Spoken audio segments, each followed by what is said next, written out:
Good evening, everyone. This is Greg Giardino with J.M. Franklin and Company, and we are glad you could join us this evening. Tonight is the second installment of our New Jersey Faculty Wealth webinar series. Here tonight, we'll be talking all about looking at a faculty-specific retirement analysis and financial plan. And I find that a lot of academics do not have a financial plan in place, which can be very detrimental for navigating some of these uncertain markets that we see today. Not just the stock market, but with high inflation rates, impending tax law changes, different things that arise.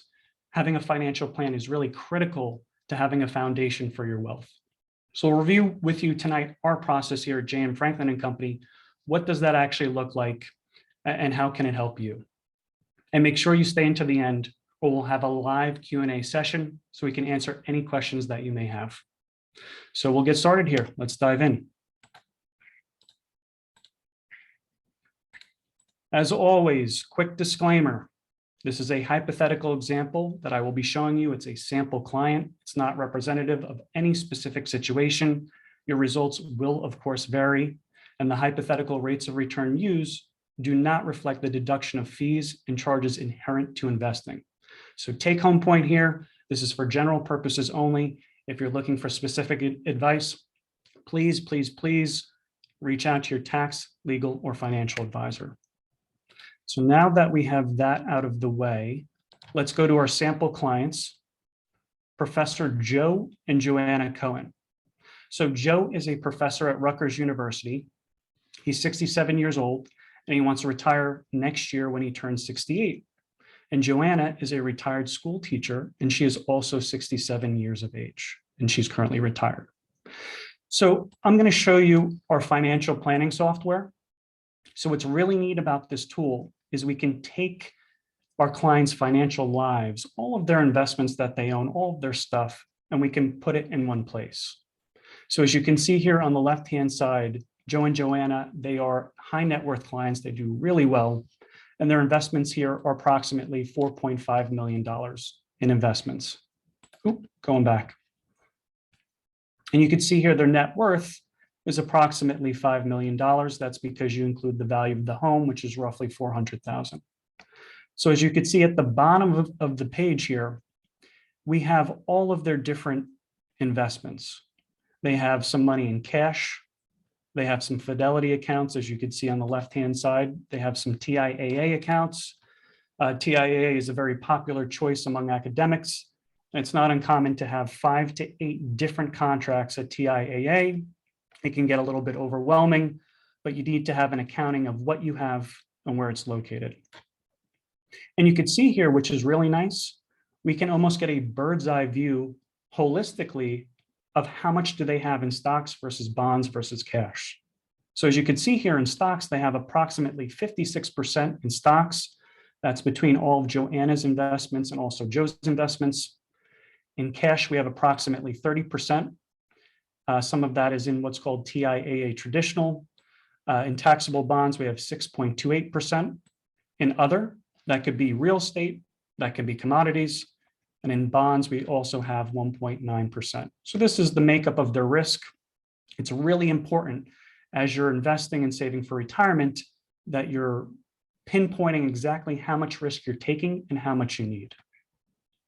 So going through this report, we have to make a few assumptions, right? We have to solve for something to see where they're going.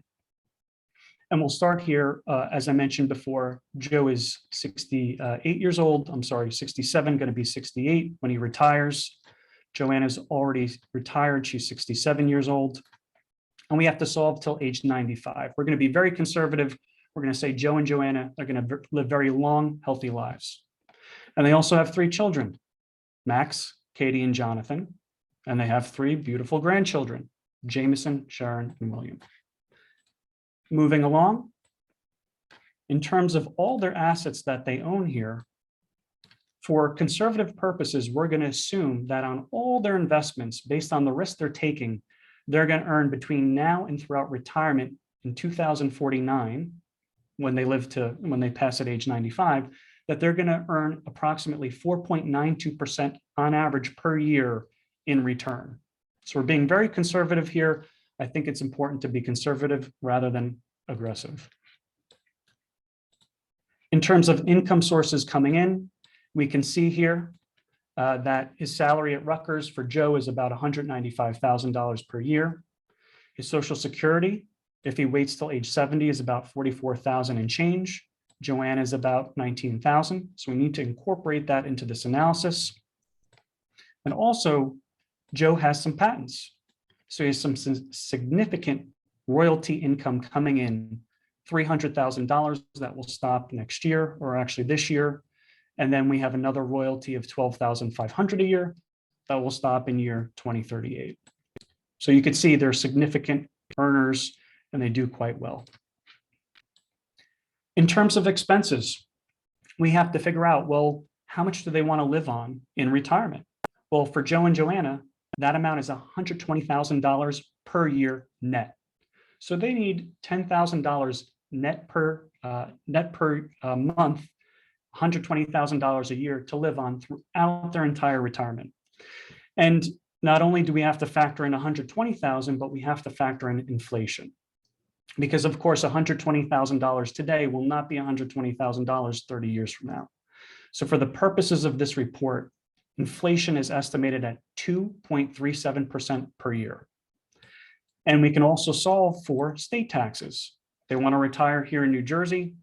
For those folks that we work with that want to retire outside of New Jersey, we can incorporate specifically what those state taxes will do to their wealth.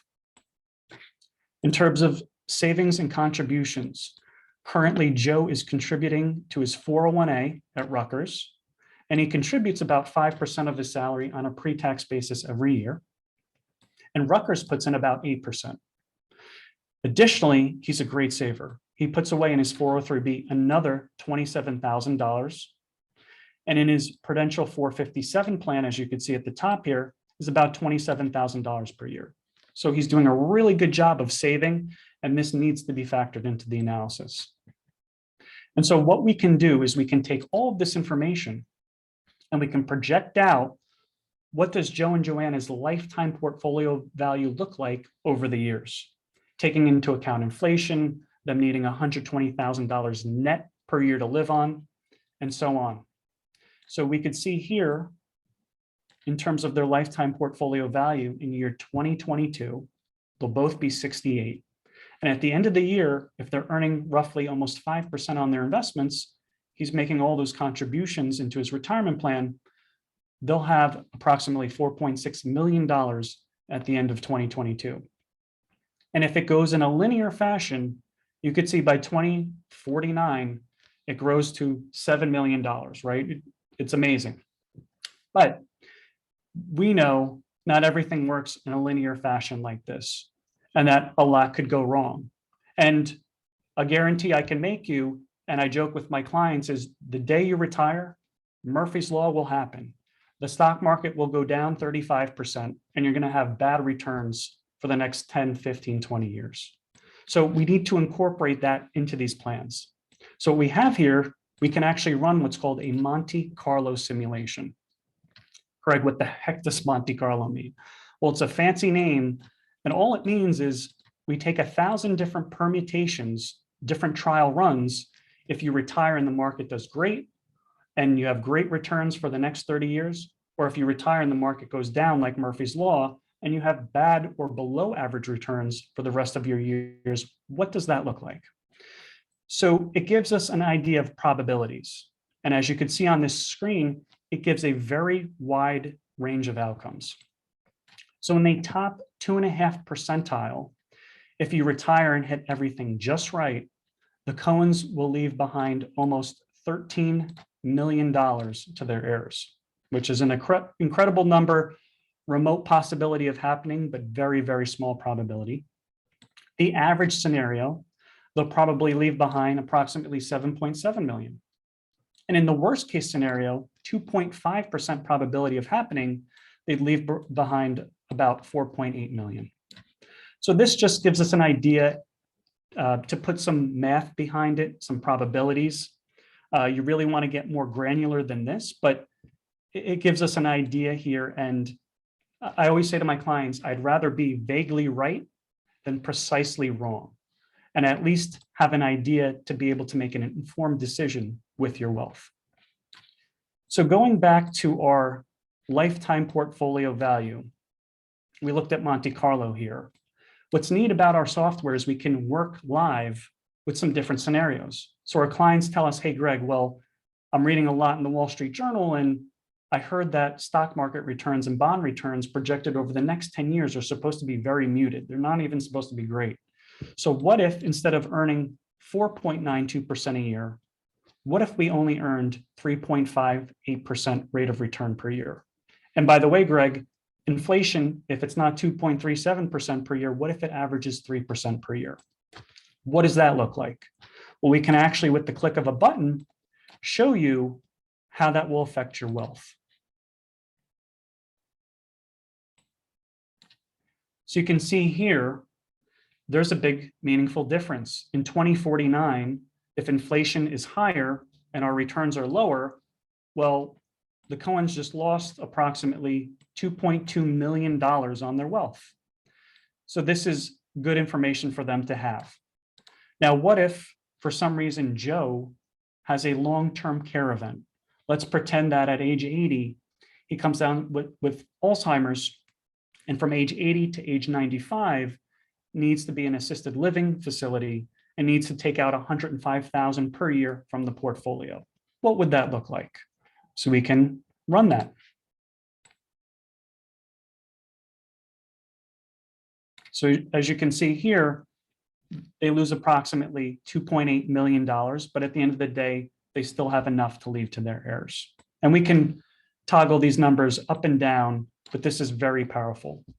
Now, what can we do to actually improve their lifetime portfolio value? Well, there's this idea of putting money into what's called a Roth IRA.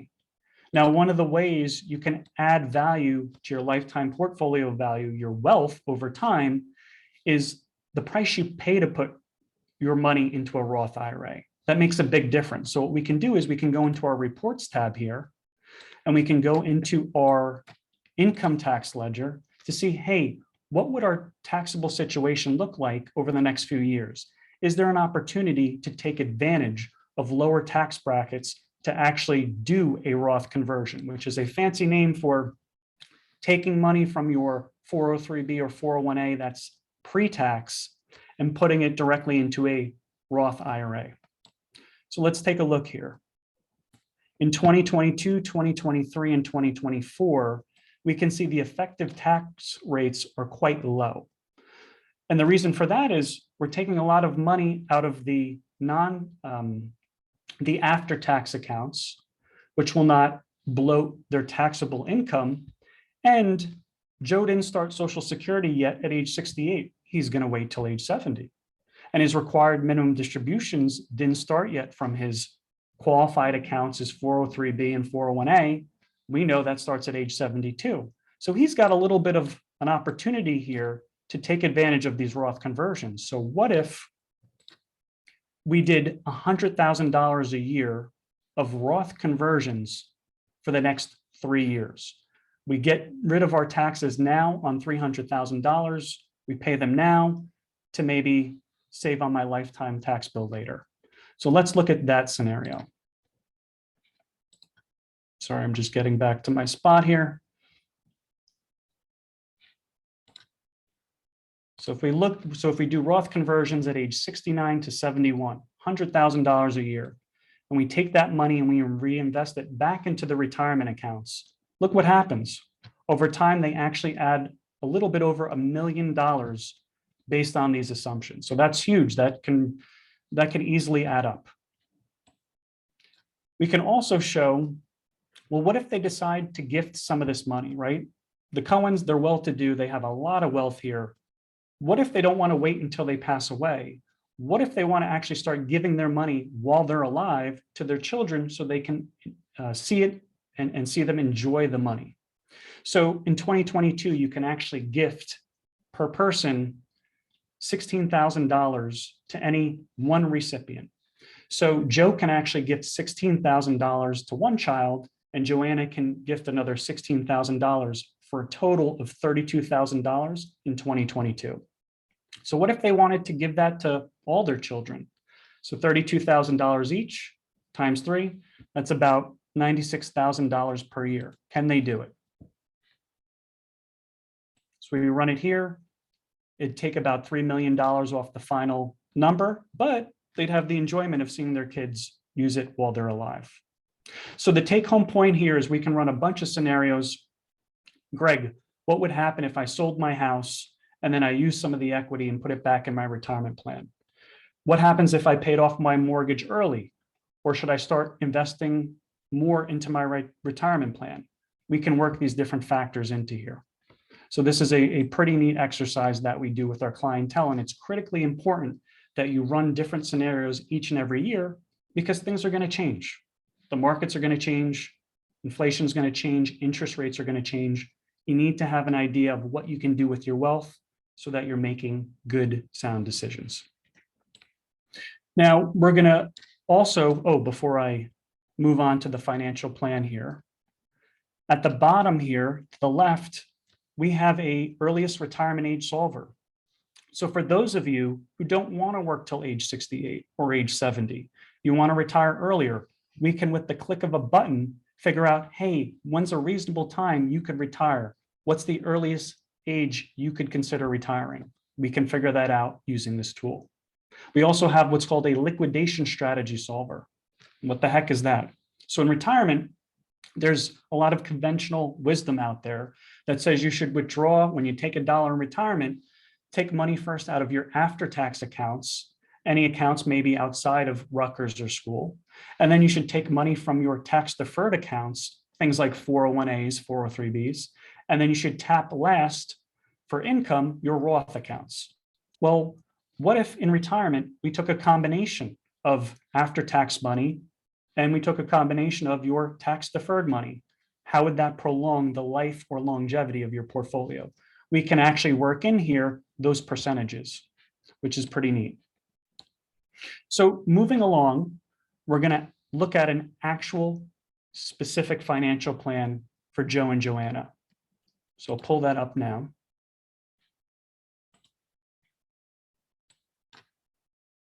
Now, this is going to be 43 pages long. I'm not going to go through everything here, but I want to point out some specific pages that I think would be valuable.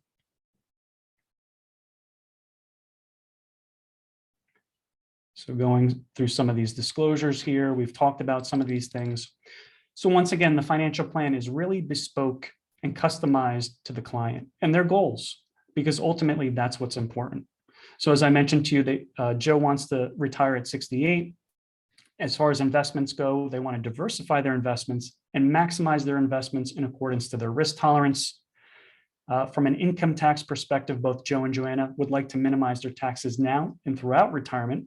And as far as estate planning goes, they want to make sure that their 3 children, their 3 grandchildren, their wealth passes in the most tax efficient manner to them, and that it's protected from creditors and other divorces. So those are their goals. And we have some assumptions here that we mentioned before. I'm not going to go through all of them. But what I want to show you is the balance sheet here. Nice to see a color graph. I don't know about you, but I'm very visual. And this basically shows you, well, how much do we have in real estate?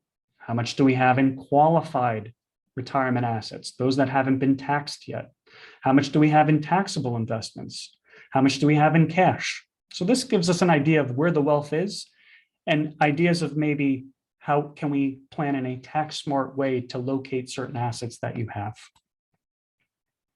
We also have cash flow reports. So if you're looking to look at the math behind all of these numbers that we reviewed, we can go line by line to say, hey, between Social Security, wages for the year, any other investment income, what does that look like? And as far as expenses go, where's that $120,000 a year plus inflation? How's that being treated? And then we can see what the net result looks like from our portfolio.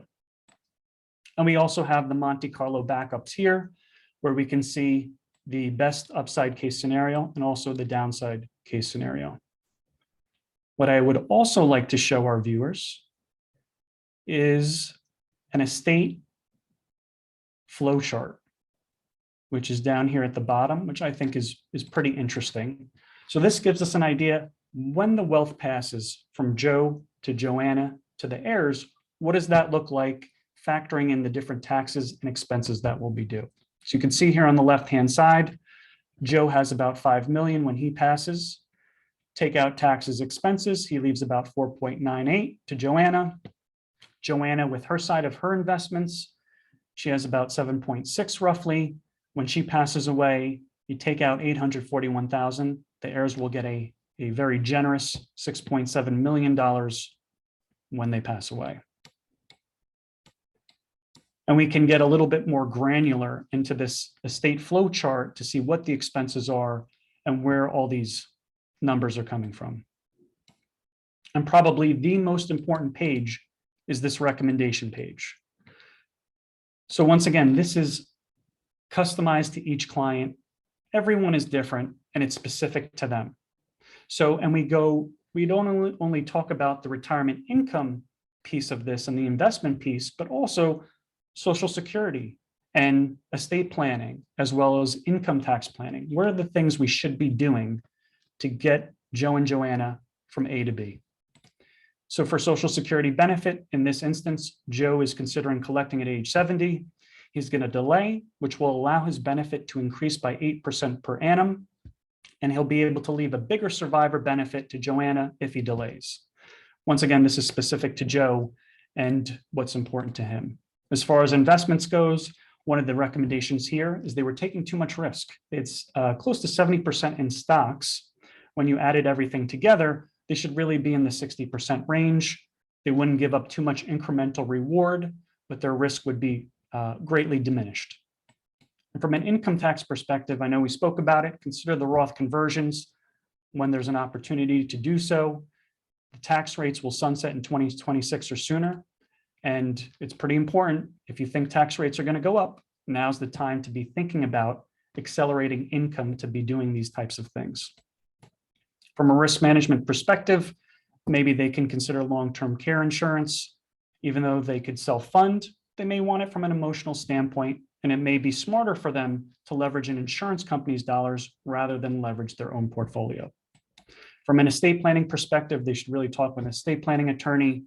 I know some of this is general right now, but they should consider whether they need planning for estate taxes and trusts if they're worried about creditor or divorce protection.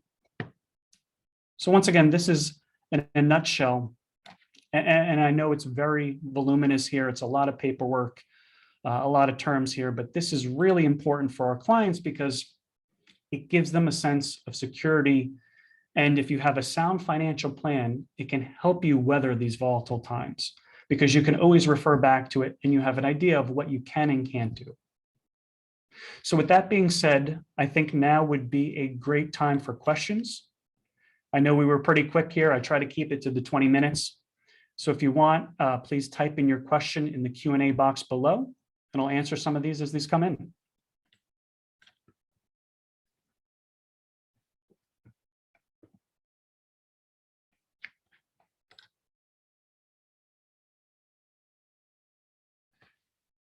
So question here is, when is the right time to make one of these plans?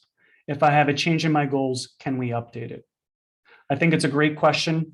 I think, once again, I'm biased being a financial planner, but there's never a perfect time, but definitely the sooner the better, because you need to have an understanding of where you are to know where you're going.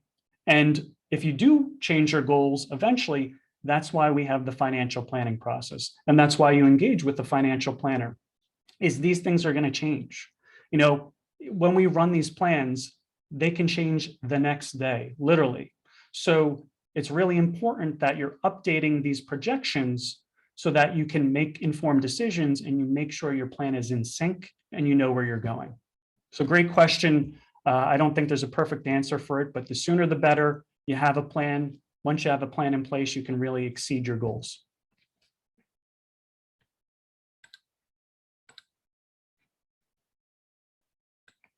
We have another question coming in here. Under what circumstances can working longer be financially counterproductive? Good question. Well, if I had to put a thought around this, working longer can be perhaps counterproductive if one, it takes a it takes an emotional or physical toll on you. So I think that is the clearest example of working longer can be financially counterproductive for you, because maybe you won't pay for it in physical dollars, but you'll be paying for it with your health. I also think that when it comes to working longer, once again, we don't know when someone's going to pass away. And if you've met your goals within your financial plan reasonably, and you could do so comfortably, working longer, yes, maybe it will help you with some peace of mind. And it's definitely a huge way to extend the life of your financial plan, because it's one less year you have to draw on your portfolio, usually makes a pretty big difference. But I think that's one, if it's going to take a emotional or physical toll on you, it could be counterproductive financially. I think in the long run, it will catch up to you. And I think that's one of the biggest reasons why you wouldn't necessarily work longer. So hopefully I answered that question.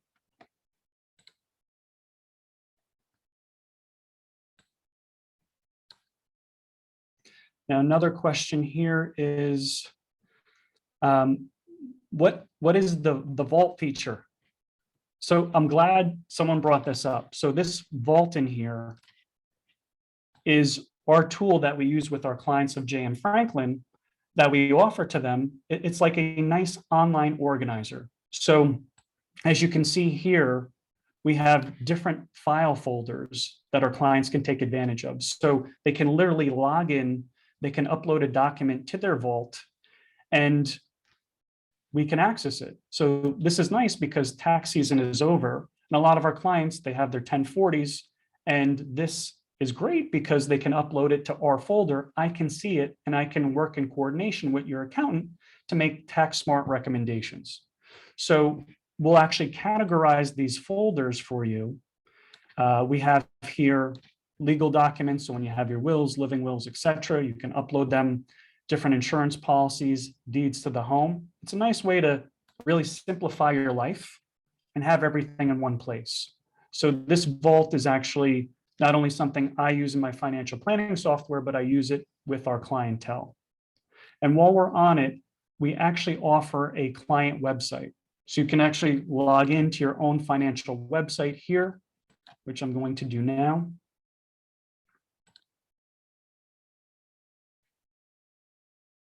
And this is really cool because you can get it like an app on your phone. You can log online and you can see where everything is. How much do I have in my investments? Everything's on the left-hand side here. Are your goals, are they funded? You can even upload your checking, your savings accounts, and a spending app will begin to populate over time. So it will say for you, oh, well, you spend 10% on your groceries per year, or you spend 20% on your mortgage and taxes. And you can also look at your investments in a more granular view. So when I click here, you can look at your net worth over time in your accounts. You can click here and say, hey, in one button press, how much do I have between my 13 accounts in emerging markets? How much do I have in international? It's a nice way to keep track of things, and just another nice service for those that become clients of ours here at J.M. Franklin and Company.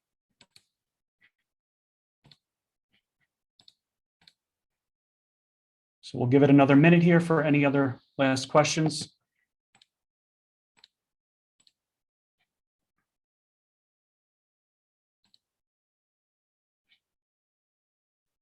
So that seems to be it for this evening.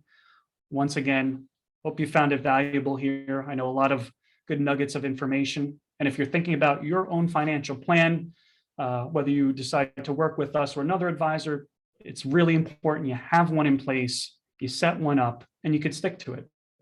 And make sure you tune into our next New Jersey Faculty Wealth webinar series, which will be coming out next month. Stay tuned for it. It's one you do not want to miss. And other than that, we hope you enjoyed this webinar this evening.